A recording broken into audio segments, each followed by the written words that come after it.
at Penji is our commitment to helping those who are making sacrifices to help others. Thank you to those making a difference in your community. We are currently accepting applications for Penji for nonprofits. If you know a nonprofit or you are one yourself, head over to penji.co and click on Penji for Good at the bottom of the website to learn how to qualify. If you are listening to this podcast and are not a nonprofit, well, welcome. Become a customer by using the custom coupon code within the podcast show notes. Proceeds of all sales goes directly back to the nonprofit from this interview. Now, back to the show. Hello, everyone, and welcome to Unify Podcast, where we share inspiring tales of compassion, resilience, and community spirit. I'm your host, Shannon, Penji's Partnership Coordinator, and I'm joined here today with a very special guest, Jackie Harrison-Jewell from the Couliard Solar Foundation. Thank you so much for joining me today. It's my pleasure. Thanks for inviting us. I really appreciate it. Could you please start by telling us a little bit about yourself, maybe introducing yourself a little bit differently than I would, and tell us about the Couliard Solar Foundation. I would really like to learn more about it other than my own research, and so that the audience knows and what you do there. That would be great as well. Sure. Well, my name is, as you just said, my name's Jackie. I'm the executive director of the Couliard Solar Foundation.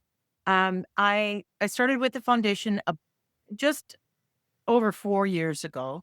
And I come to it from a background in communications and design and project management and marketing, all those things. And I met Cal Couliard is our founder. I met him a few years back when I was working as a consultant for another solar firm, and we hit it off, and I started doing some work for them.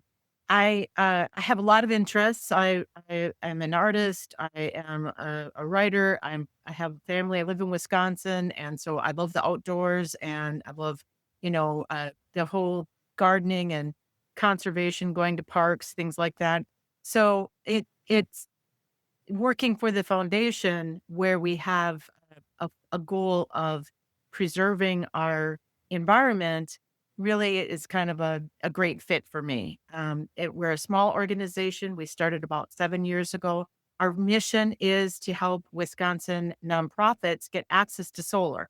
When we started, there was no such thing as the Inflation Reduction Act direct pay. So nonprofits didn't get the same tax credit benefits as individuals or for-profit organizations did when they wanted to put solar on. So, libraries, schools, homeless shelters, they might have wanted to, reduce their utilities and be green, but it was harder for them to do that. So Cal Couliard sold a business and invested a big chunk of that into the Solar Foundation. And so we now run several programs that offer solar panels to nonprofits who want to put a solar array on their business. And then we sell solar technology in order to fund our grant programs.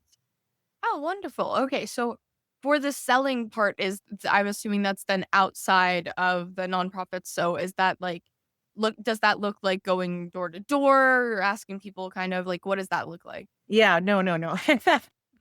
So Cal is an entrepreneur. And so he and his partner, Amr Arafat, designed a absolutely stunning solar canopy, which can be, it's a solar array, it's on the ground, but it's also a beautiful outdoor space. Mm-hmm. And so what we do is we sell that to anyone who wants to buy it. And then all of the proceeds go back into our grant program. But also a lot of the organizations that want to buy it are organizations like schools, parks, community spaces, churches, things of that nature. And so we actually have not done a lot of marketing in that way. It's kind of word of mouth. We do presentations, we do talks like this where we talk about what we do. And of course, as part of that, we talk about the fact that we sell solar to support our nonprofit work, and people are just interested. We another part of our mission is education about the benefits of solar and the benefits of going to renewable energy, and so it's just sort of a natural fit. That's wonderful. Yeah, I'm so curious about the education part. So how do you get involved in that? Like, do you go to schools? Like, do you form partnerships so that you can be able to display yourselves in certain areas? Like, how does that look?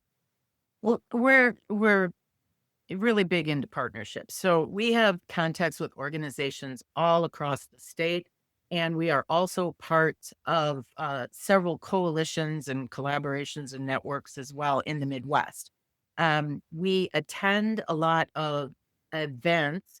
For example, one thing that we do is in January we go to the Wisconsin School Board Association conference, and we have a what we call it the Solar Pavilion. We invite a bunch of nonprofits who are working in the clean energy field so that available there to talk to school board members or school administrators about why they should consider clean energy for their schools. We also, as we're out and about talking to people about different things, I do this a lot. People will contact me to do a presentation.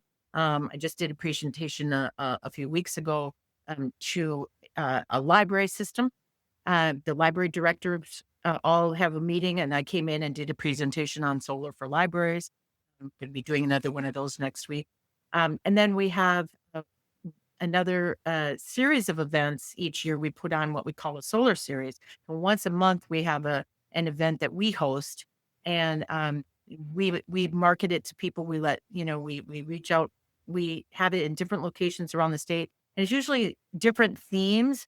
For example, in April, we are going to be doing a presentation in Beloit, Wisconsin, and it's about air quality and the work that's being done to clean up the air and how renewable energy can help with.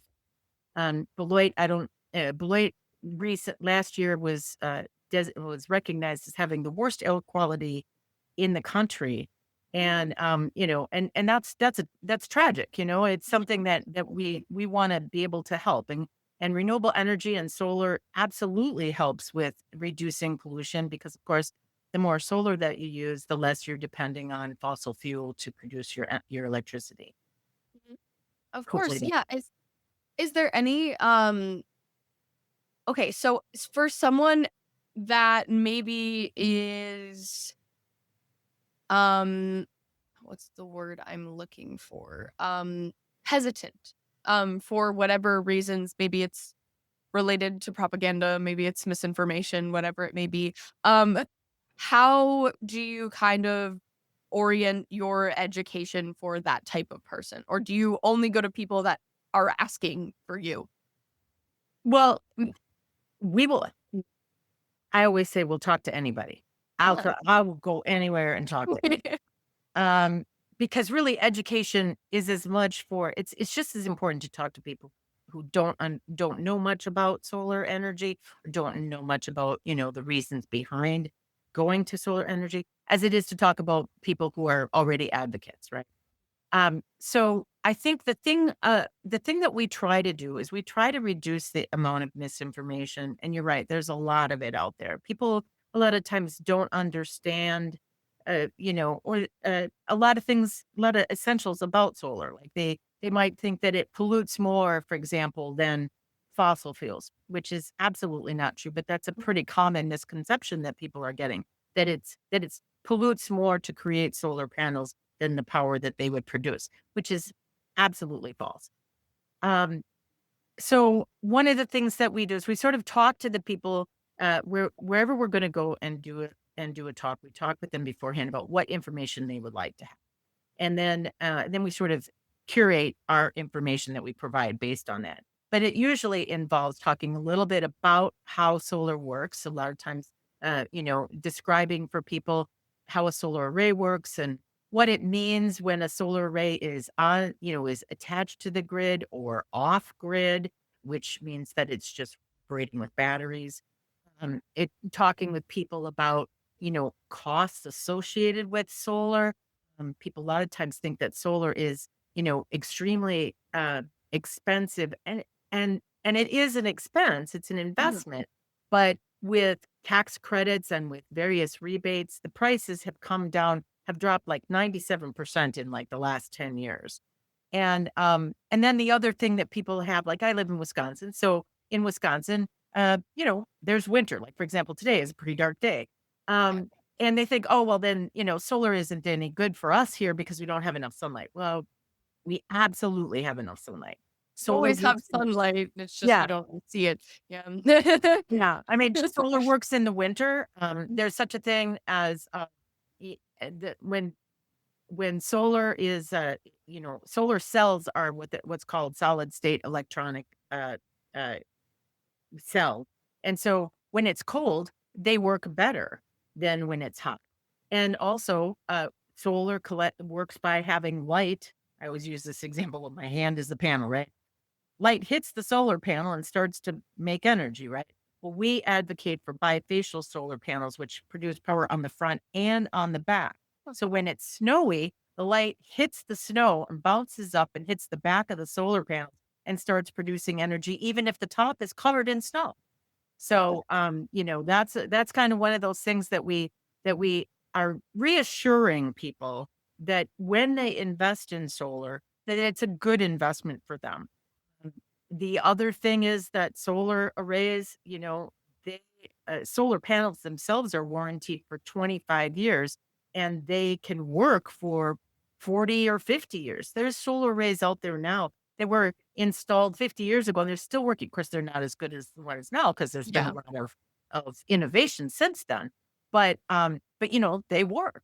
It is a really well researched safe technology that um, I think people just, for some reason, still feel like it's new or still feel like it's not, that it doesn't have value for them. But, we're just out there trying to help people understand that that's not true. That's good. I do honestly ask out of curiosity because sometimes I want to rebut something that a family member sends me. Um, or I just the other day had a video sent to me about the amount of oil that goes into making a solar panel and blah blah blah blah blah. Yeah, no, that is misinformation. I won't say that it's put out there, you know, purposefully or, but I think people do misunderstand. And it's not true. The solar panels are absolutely, uh, you know, they're absolutely better for the environment than fossil fuels, period. Even including, natural gas, which, everybody says it's natural, but it's still gas. It's still a fossil fuel. Solar panels, solar arrays do not emit, anything. They work clean. The power that they send to the grid is, granted. I mean, they only produce power when the sun is shining. So, it's not like a consistent thing, like maybe, maybe a hydro where it's, a dam or something where it's always working. But with battery storage, and especially these days, battery storage, the research on battery storage has come so far, and bad prices on batteries are coming down, and batteries themselves are being much more efficient, and using materials. There's a lot of research being done to use materials that are much more easily available and not toxic. So, the entire industry is really moving forward in in ways that I think are going to be ultimately really, really helpful to everyone because, of course, our need for electricity is also growing. No, All those I electric cars and AIs and data centers and all of that, is just going to have more and more need for electricity. Yeah, exactly. The power, like there's no cease on how much energy we're using. If anything, it's becoming more. So it's great to have more efficient ways that aren't harming the environment. And in order for people to even want to do that is education. I think especially people love if they don't care about the environment, people love saving money. And so investing in something that saves them money is Absolutely. Absolutely. And the return on investment for a solar array is typically, well, I mean, it really depends on the area and how much you're paying and all of that, but it's typically in the 7 to 10 year range, which is pretty good.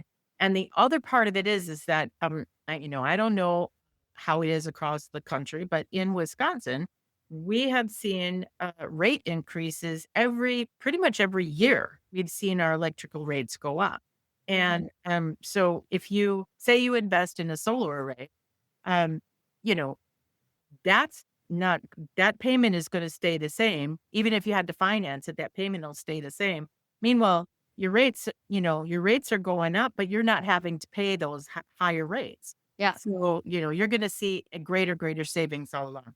But the savings, I mean, the benefits even go beyond, saving money. And for a lot of people, that's really important. But it's also stability of the power grid. In Wisconsin, we have a lot of rural folk, and the power sometimes can go out for a couple of days. Well, you've got those refrigerators that have all that food in there. You've got, important things that you need electricity for. And if you have a solar array and battery backup in a rural area, you can ride out a lot of that instability in your power grid and be safe for your family, and safe for your, for if you have elderly folks who have, electrical medical devices or, Yeah. whatever. Yeah, that's such a wonderful thing too that I didn't even think about. That could be. I always think of the folk that do not consider the environment as like a factor in their choices, which unfortunately Right. is the reality of a lot of people. So I love knowing the different types of benefits to bring to someone that maybe is that type of person. So it's wonderful to know that there's like all these different options. I'm sure that you deal with this often. Absolutely. I have a little story for you if you don't mind. Ooh, I would love a little story. So we have served in the last 7 years, we've served it's approaching 300 nonprofits around the state. We've helped them get solar arrays. 14 megawatts of power, more than 14 megawatts of power on the Wisconsin grid. And we do a survey afterwards and ask our grant recipients to tell us, like, how has this helped them? How has this array helped? We did a survey with the Habitat for Humanity in Milwaukee. They put a solar array on their warehouse. And in their reply to their survey, they said that they had been paying $11,000 a year for their electricity for their warehouse. Now that a lot of times people are like, when I tell this story, people are like, $11,000. I mean, and a larger organization or a business, they're going to have a really big electricity bill. Yeah. After that array installation, they went down to $300. And I'm not talking about $300 a month. I'm talking about $300 for the year. That is insane. And that makes a huge difference. You talk about nonprofits, and the first thing everybody thinks is, that they have to budget carefully and they have, well, you've got that money coming in. Think about your school. If your school has a solar array, that's more money for curriculum. It's more money for teachers. It's more money for, for more programs for the students. And it's a better use of the public's funds. And then when you incorporate solar on schools, you can also incorporate it into the curriculum. So you're teaching your children about very critical jobs where there's going to be the need for people working in clean energy, and specifically solar, is just going to keep growing, because unlike some jobs, you cannot outsource solar jobs. They have to be on site to build these arrays and to work with people, to make this happen. This is a good job, a good paying job too. Yeah, it's wonderful to be able to show that those results too. That is so cool, because that's there's something that you can't even compare to, or an energy bill does suck the life out of someone's bank account. And especially if you're such a large organization. For nonprofits specifically, there are so many that I maybe even all of them that need to save money constantly are always thinking about that, because it is unfortunately not something that is properly funded. And I mean, that's kind of the reason why they exist almost, is Right. because, of a failure of the government or whatever it may be. And you can't turn the lights off.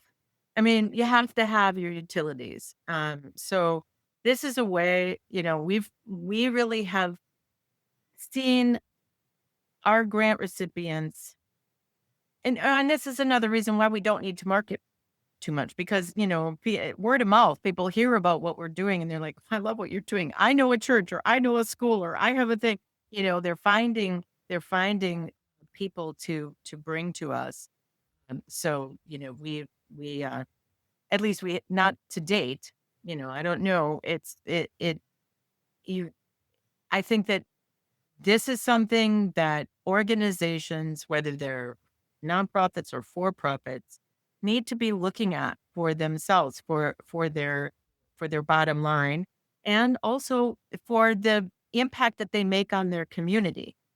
We talk a lot of times to organizations, even for profit organizations, who really are concerned that their customers or their audience or their community is looking for them to be greener, is looking for them to make choices that are going to help the community overall. And so, even if we're talking with a business who's maybe interested in buying one of our canopies, they come to us and they're like, I want to show my customers, I want to show my community that I am thinking about the future, that I'm thinking about my community and taking steps to use less fossil fuels and to have cleaner air, all those things. And so, this is something that any organization or any family that's considering this, it goes beyond just uh, you know, it goes beyond just kind of being like I don't know, like a tree hugger kind of thing. It goes into all sorts of, sustainability and resilience concepts that people are really starting to think a lot about. Yeah. Do you have any long-term studies that are related to like specifically pollution maybe, or an area in which is affected by that, because it's explaining that the area that you were talking about earlier is one of the worst in the country. Is there Right. anything that you can see like improvement for that based off of how many are being used? There's a lot of studies that are being done in terms of air quality. I don't really have a lot of the details at my Perfect. fingertips. I mean, I could actually send you some links to some groups and some sites that are working on this. It's there's all across the country, there's a lot of work being done on the concept of resilience and the concept of creating, these areas where, I mean, it's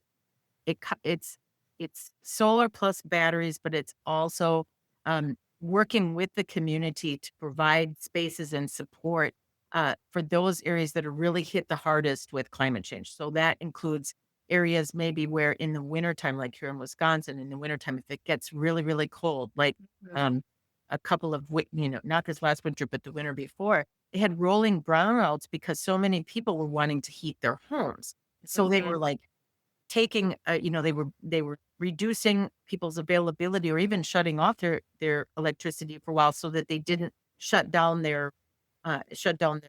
to shut down their grid. Well, if you have more solar on the grid, that becomes less of an issue. Mhm. In Texas, a lot of people went to solar after those really bad storms a few years back. A lot of people went to solar, and then the next time they had a bad storm come through in the winter, their grid didn't go down because so many people had gone to solar and solar battery. So putting more solar on the grid really does stabilize the grid for people.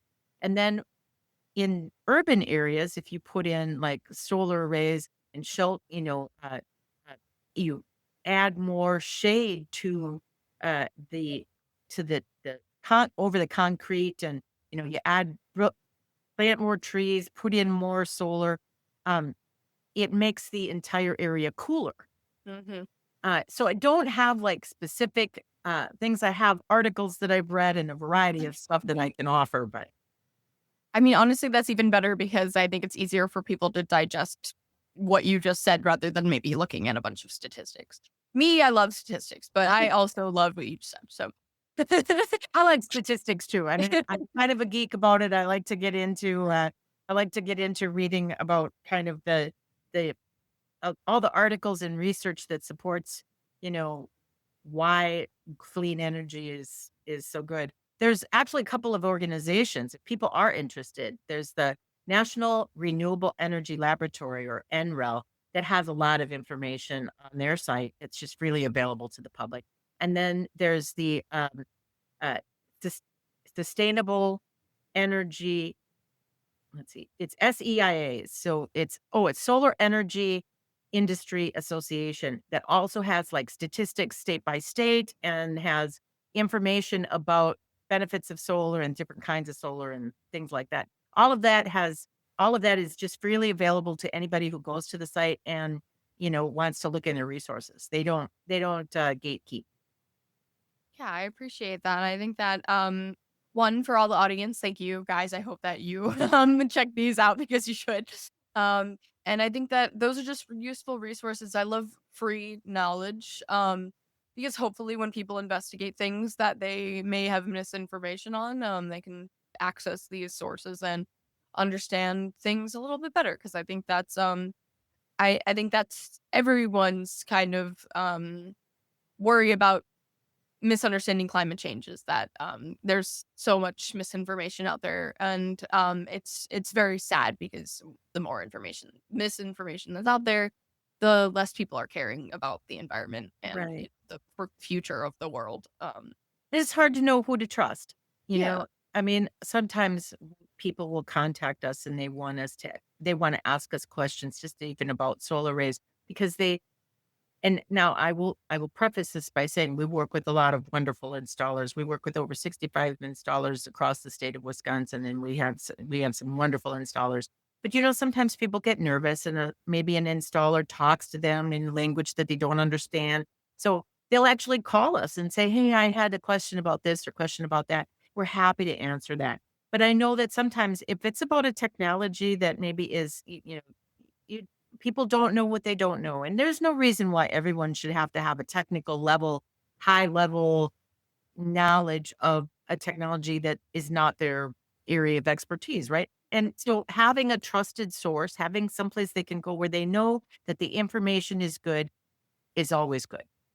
exactly. I think that it is when someone doesn't know something about something like a entire subject, they might be very wary about it. Especially sometimes you exactly what you said.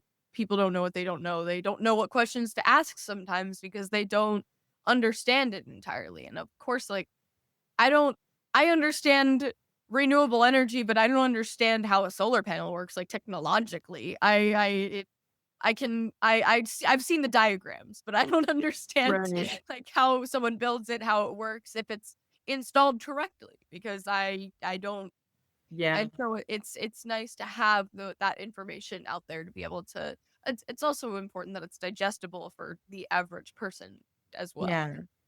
I mean, that's true. And any technology can be prone to, jargon and talking about mentioning megawatts or kilowatts. What is a megawatt? What does that mean?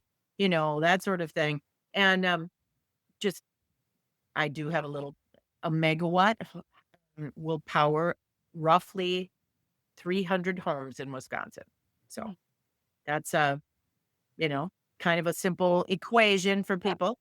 It varies from state to state because different states have different types of solar on their power grid and stuff. But that's the kind of thing you can look up. You can go to that SEIA website, and they have a state by state report, and it says, "Hey, this is how many megawatts of solar on in your state, and here's how many homes are powered by that, and here's how many jobs there are in your state."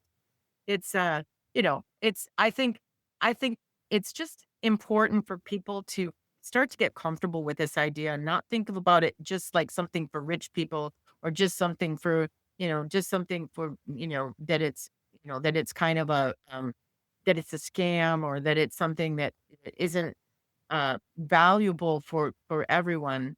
The so much work is being done now to make sure that clean energy, renewable energy, and is being put in places where it benefits people who maybe can't afford, maybe they don't own their home, or maybe they, can't afford a solar array, and that's okay. There's other aspects of it. There's solar farms where, large arrays that are put in that produce additional electricity, clean energy. But it doesn't cost, the people who benefit from it in that town anymore. They just know that their power is coming from a cleaner source. Yeah, that's wonderful. And I think that that is definitely something that's very reassuring for a lot of people because I think that cost is the first worry that someone has. I mean, if they believe in all the other benefits, I think that is definitely it, other than, if there's a policy difference or people have misunderstandings about certain things. I think that's obviously probably the first thing that you deal with. But then after getting past all of those things, I think that cost is always the biggest worry. It is very much for people. I mean, and it is important to remind people too, though, that say, for example, you have been thinking about a solar array. Um, there is a 30% tax credit that is for homeowners, it's for business owners, and now it's also right now available to nonprofits. So, say it costs you $50,000 to put in a solar array, which is probably on the high end, but say it costs you that. Makes Mhm. the math easier for me. Say it's $50,000. Then that 30%, you're gonna have $15,000 right off the top. That's gonna come off that, and so then it's 35. Then most states have, like, rebates and and advantages that you can also, things you can also take advantage of in your state, so it brings the cost down even more. And then you look at your utility savings each month, you're gonna have that savings. So if you decide to finance with a credit union or a green bank, banks have programs for financing clean energy, and your utility bill is reduced, and you may have this payment, but because your utility bill is down, it kind of washes out, right? So you have like you're paying less on your utility bill, a little bit more on that financing, but in the end, you are going to have that financing paid off, and then after that, You you've don't got need free a energy from the grand. sun. Hey, Yep. No, that's it's such a great thing to have access to, and I hope that um this podcast maybe even educated people a bit more about this because I am a big advocate for renewable energy, and I'm really happy that I think that knowledge for first and foremost is the best way of getting people on board with it. And I think that misinformation is unfortunately such a big issue that a lot of people don't understand it well. But if they're willing to understand it, that's so great. And I commend you for doing this and sharing it because I think that it is something important to spread more. So thank you so much for joining me. and thank you so much for having me. I really appreciate it. And I did want to say I love what I do, and I feel like every day when I go to work that I'm doing something that is helpful and important, and that can really, that makes you feel good about your life, right?